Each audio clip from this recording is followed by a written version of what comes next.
Bora, pessoal, vamos falar hoje de sinais vitais em pacientes adultos. Essa aula demorou um pouquinho para chegar, mas chegou, gente.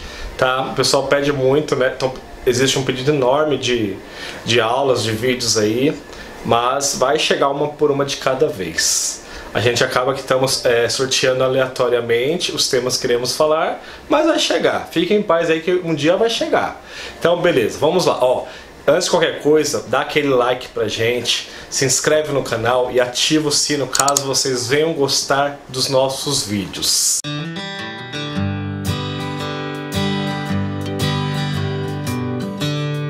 Então, sem mais delongas, vamos lá. Vamos mandar ver. Sinais vitais. O que são os sinais vitais? Nós vamos falar de valores aqui em pacientes adultos. Então todos nós temos que entender, nós iremos falar de sinais vitais em pacientes adultos. Então nós temos que ter em mente que sinais vitais são sinais de vida, né? E quais são eles? Pressão arterial, frequência cardíaca, frequência respiratória, temperatura e dor, que é considerado o quinto sinal vital, né? Nós entendemos que uma pessoa que tem dor, ela está consciente, ou seja, ela está viva, né? Ela pode estar com a consciência reduzida, né? Um nível de consciência um pouquinho baixo, mas ainda está viva e está consciente, seja pouco consciente ou muito consciente. Pessoal, então vamos lá. Sem enrolar muito, vamos falar sobre os valores dos sinais vitais. Vamos começar pela pressão. Então vamos lá, vamos falar da pressão arterial primeiramente no paciente adulto. Uma pressão 9/6, ela está normal. Até 13/8 ela está normal. Quando a pressão passa a ficar abaixo de 90/60, né? A sístole é 90, a diástole é 60. Isso já é considerado hipotensão. Então deve-se ter uma intervenção, né? Deve-se comunicar ao médico para que ele venha prescrever um soro aberto, enfim, alguma coisa deve ser feita. E quando a pressão está acima de 13/8, 14/9 já é considerado hipertensão primeiro grau, mas nem sempre significa que vai ser feito alguma coisa, né? Se tratando de paciente dentro de hospital, em uma clínica médica, em uma clínica cirúrgica, até em uma UTI às vezes, muitas coisas são levadas em consideração. Se de repente o paciente teve um AVC isquêmico, então muitas coisas são levadas em consideração. Mas quando o paciente chega da entrada no pronto-socorro com uma PA 14/9, é lógico que o médico, o clínico geral, né, no caso, o ortopedista, não sei, ele vai avaliar o histórico. Pode ser uma ansiedade, tem muitas coisas que podem estar em jogo, né? Então, nem sempre também o médico vai fazer alguma coisa, mas muitas das vezes o médico vai prescrever sim um captopril, 25 mg, enfim, ele vai prescrever um antihipertensivo. E é assim que acaba sendo. Então, o paciente chegando no pronto-socorro, 14/9 já é hipertensão primeiro grau. Então, o médico pode optar em fazer um antihipertensivo ou não. Então, vai depender muito do que o paciente falou lá dentro pro médico, né? Quando o médico foi colher a história, o histórico, quando o médico fez o exame físico, enfim. Então, vai depender muito de muitas situações. Como eu disse, pode ser só um nervoso. Pode ser que quando vê o pessoal da enfermagem, quando vê alguém com jaleco branco, fica com a pressão alta, chamada hipertensão do avental branco. Então pode ser um nervosismo, pode ser que não sentou para verificar a pressão, não sentou pelo menos uns 10 minutos, chegou tenso. Frequência cardíaca, vamos lá. Já na frequência cardíaca, nós temos como normal entre 60 e 100 batimentos. Então, abaixo de 60 batimentos é considerado bradicardia. Então, o coração está batendo no ritmo anormal. Está muito poucos batimentos. O que acontece? Qual que é o problema do coração bater muito devagar, né? Vamos imaginar a frequência cardíaca de 40 batimentos por minuto. Já é um estado de alerta. Por quê? O coração, ele é mais ou menos igual ao carro. Se o carro andar muito devagar, se você não acelerar, vai chegar uma hora que ele vai perder a força, ele vai morrer, né? Ele vai parar. O paciente, ele é um pouquinho parecido. Se o coração estiver batendo muito devagar, vai chegar uma hora que ele vai perder a força de contração e ele vai parar. Então, você tem que acender uma luzinha vermelha. Quando seu paciente vai... Então, você deve acender uma luz vermelha. Quando você verificar o pulso do seu paciente e tiver 40 batimentos, ou seja, se estiver normal, para muito ou para pouco, você deve acender uma luz vermelha, né? Está colocando a vida daquele paciente em risco. Vamos lá, vamos falar sobre a taquicardia, a frequência cardíaca acima de 100 batimentos. Bom, não é uma coisa para se desesperar tanto, né? Muitas coisas podem também estar gerando aquela taquicardia. Exemplo, a pessoa está com febre. Outro exemplo, a pessoa está ansiosa, com dor. Então muitas coisas vão alterar a frequência cardíaca. Então não é porque está 101 que eu já tenho que desesperar, o paciente vai morrer. Não, não é nada disso. Mas deve-se estar atento ao valor dessa taquicardia. Exemplo, né? Exemplo, vamos imaginar assim, uma frequência cardíaca 300 batimentos por minuto, 400 batimentos por minuto. Esse paciente está com sério risco de morrer. Então é necessário você sempre anotar os sinais vitais, marcar alterações e comunicar quem você tem que comunicar. No caso, se você é um auxiliar ou um técnico de enfermagem, você tem que comunicar ao seu enfermeiro, né? Para que tenha assim, uma intervenção, para que venha a ser feito ali no caso de um ataque cardíaco, um antiarrítmico, um digitálico, enfim. Então é necessário estar atento para essas anormalidades. Ok? A frequência respiratória normal, entre 16 respirações e 20 respirações por minuto. Abaixo de 16, o paciente está bradipneico. Acima de 20 respirações por minuto, o paciente está taquipneico. Então é uma coisa a ser levada em consideração também, né? A partir do momento que o paciente está dispneico também, está fazendo um esforço para respirar, está respirando a mais, já se caracteriza, né, a falta de ar, a dispneia, a oxigenação não está sendo suficiente para oxigenar os tecidos. Então vai ser necessário também uma intervenção, né? Mas isso quem vai ver vai ser o médico. Se ele vai optar em uma inalação, se ele vai optar em uma máscara de O2, um catéter de O2, uma máscara de Venturi, enfim, isso é da parte médica, né? O que vocês têm que fazer trabalhando é comunicar, é atentar, saber que está normal, anotar e comunicar a sua chefia imediata, no caso o enfermeiro, né? A sua hierarquia. Então é assim que funciona. Próximo sinal vital.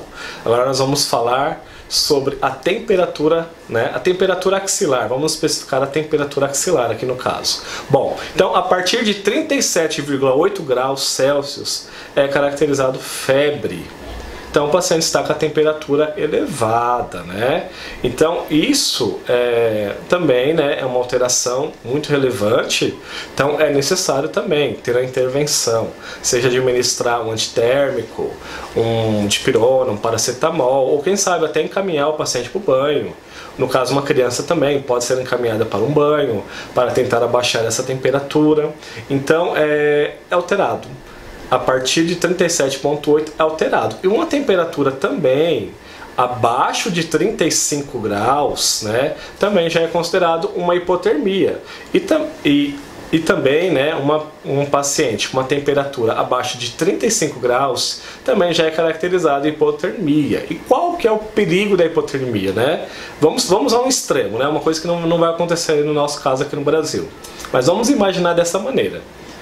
Um alpinista está lá escalando o pico Everest, onde as temperaturas são baixíssimas, muitas das vezes abaixo de 0 graus. Então o que acontece? Se o alpinista não estiver bem agasalhado, o corpo dele vai ter esse resfriamento, vai esfriar muito, e esse resfriamento ele vai evoluir para uma vasoconstrição, vai sair estreitando os vasos de todo o sistema, de todo o organismo, até onde vai ocorrer a parada cardiorrespiratória.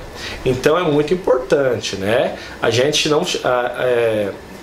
Então é muito importante a gente entender que não é só para cima que nós temos que ter cuidado. A partir do 37,8 que a gente tem que se mexer. Quando a temperatura está muito baixa, abaixo de 35 graus, também é necessário que nós venhamos se movimentar. Qual é a temperatura considerada ótima para o nosso organismo? A boa mesmo. 36,5. Ah, mas significa que 36 está normal? Significa que 37 está anormal? Não, ainda não estão anormais, ainda não está em hipotermia, ainda não está em hipotermia e ainda não está em hipertermia. Mas, né, é considerado normal. Dá pra gente aceitar. Dá pra gente aceitar ali 36, 35,5, dá pra gente aceitar ali 37 graus. Agora, a partir do momento que o paciente está numa temperatura de 37,1, ele já está em estado subfebril, mas ainda não deve se medicar. Por quê? Você deve esperar para ver no que vai dar. Pode ser que não vai fazer a febre. Pode ser que não vai. Então é aconselhável medicar só a partir de 37,8. Muitas pessoas, né, já trabalhei com muitos profissionais que medicavam a partir de 37,5, medicavam a partir de 37,7. Esse não é certo. Isso não é certo. O certo é medicar a partir de 37,8. Aí sim o paciente está com febre, ok? Pessoal, agora vamos falar da dor. Então, a dor, né, ela existe até uma escala de 0 a 10 para ver qual é o grau de dor que um paciente está tendo, né? Então, a dor também, como dissemos aqui já na introdução do vídeo, ela é considerado um sinal vital muito importante, né? Ela é considerado, quando uma pessoa tem dor, significa que ela está viva, significa que ela está consciente, seja com a consciência diminuída, mas ela está consciente, mesmo que esteja com a consciência diminuída. Ela está consciente e está viva e deve ser valorizado também. Lembrando que também deve se valorizar a dor, né, e medicar e também se atentar aonde está ocorrendo essa dor. Isso é muito importante. Você não pode perguntar assim para o paciente: o senhor está com dor? A senhora está com dor? E só chegar lá, ver que tem dipirona na prescrição médica se necessário, a critério médico, já vai lá, já prepara dipirona, já dilui, vai lá e administra na veia do paciente. Não. É muito importante, então, nós perguntarmos ao paciente qual região está doendo. Região torácica, região da cabeça, é um membro, é muito importante isso, né? Por quê? Porque dependendo de onde está essa dor, pode significar alguma coisa mais séria do que uma dor, né? Um infarto, por exemplo. Então a enfermagem deve sim, sempre questionar aonde está ocorrendo essa dor e também a intensidade, né? É bom você sempre questionar a intensidade, por quê, né? Pensando em uma coisa mais power, né? Pensando, exemplo, às vezes o médico, às vezes chega lá no consultório clínico, ortopédico, não sei, cirúrgico, às vezes o médico iria prescrever para o paciente uma dipirona, né? Tudo bem, ele também vai avaliar, ele também vai examinar, ele vai fazer a parte dele lá também. Mas é importante você especificar, porque se o paciente, dependendo do grau de dor, de onde for a dor, uma dipirona não resolve, um paracetamol não resolve, né? Então, quer dizer, vai ter que ser uma coisa mais power, vai ter que ser de repente um tramal, uma morfina, uma dolantina, vai ter que ser um Tilex, né? Vai ter que ser uma coisa mais forte. Pessoal, então esse foi nosso vídeo falando sobre sinais vitais, o que é normal, a importância, né, que nós devemos dar a essa atribuição que a enfermagem deve se fazer os sinais vitais do paciente sobre os seus cuidados, independente se é uma casa de repouso, independente se é um centro cirúrgico, se é uma maternidade, se é um centro obstétrico. Então é muito importante. Qualquer lugar que a enfermagem estiver atuando, é necessário fazer esses sinais vitais, fazer esses controles, né? Fazer os controles dos sinais vitais. Então, é importante. Esse é o primeiro serviço praticamente que a enfermagem faz, né? Eu costumo dizer que é um dos primeiros serviços, né? Porque eu trabalhei muito tempo na assistência também, como auxiliar de enfermagem, então eu tenho propriedade para falar sobre isso. Então deve-se atentar para alterações, comunicar quem você tem que comunicar e agir. Nunca fazer cara de paisagem para uma coisa que está normal. A enfermagem deve ter os sinais vitais na ponta da língua. Você tem que ter de cor quanto que é a frequência cardíaca normal, quanto que é a respiratória, você tem que ter de cor.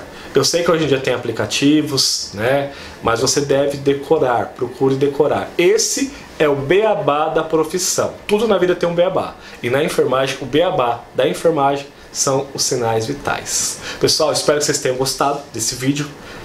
Teremos vídeos novos em breve.